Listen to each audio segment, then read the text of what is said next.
फक्त 30 सेकंदा फक्त व्हिडिओ बघा. ज्ञानेश्वर महाराजांचं दर्शन तुम्हाला पूर्णपणे होऊन जाईल. सासवडमध्ये पालखीचा मुक्काम असल्यामुळे रात्रीच रात्री 11 वाजता निघल्यामुळे पोहोचायला 4 वाजता. सासवडमध्ये पोहोचल्या पहिल्यांदा पालखीचे दर्शन घेऊया म्हटलं.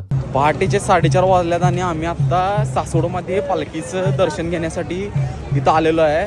पावसात सुद्धा 4:30 वाजता पब्लिक रेनकोट घालून आतमध्ये दर्शनासाठी झाले आणि त्या दर्शनासाठी इथं चाललोय अक्षरशः.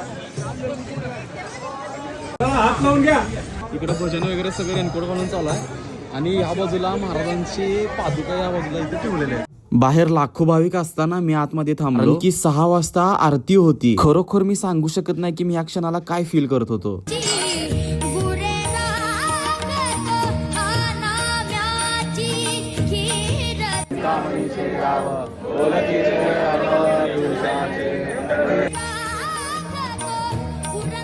मस्तपैकी दर्शन झाले.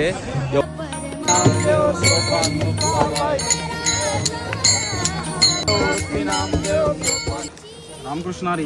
रामकृष्ण हरी. रामकृष्ण हरी. मी पहाटे 4:30 वाजल्यापासून वारकऱ्यांना बघत आहे. यांच्या चेहऱ्यावरती 1% सुद्धा थकवा जाणवत नाही.